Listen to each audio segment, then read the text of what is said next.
Hello friends, welcome to Pravijana's Gallery. இன்னைக்கு நம்ம வீடியோல திருக்குறள் தான் பார்க்க போறோம். பால் அறத்துப்பால் இயல் பாயிரவியல் அதிகாரம் வான் சிறப்பு குறள் நம்பர் 15 பார்க்கலாம்.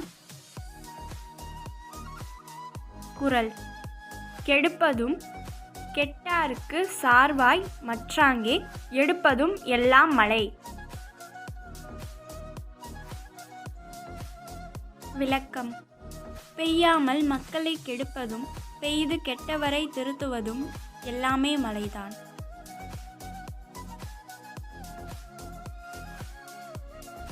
குறள் கெடுப்பதும் கெட்டாருக்கு சார்வாய் மற்றாங்கே எடுப்பதும் எல்லாம் மழை. Translation in English: This rain works all, it ruins, spreads, then timely aid supplies, as in the happy days before, it bites the ruined rice. Couplet explanation: Rain by its absence ruins men, and by its existence restores them to fortune. Thanks for watching. இந்த video பிடிச்சினா like பண்ணுங்க, share பண்ணுங்க, comment பண்ணுங்க, மறக்காம subscribe பண்ணி பக்கத்துல இருக்க bell ஐகானை click பண்ணுங்க.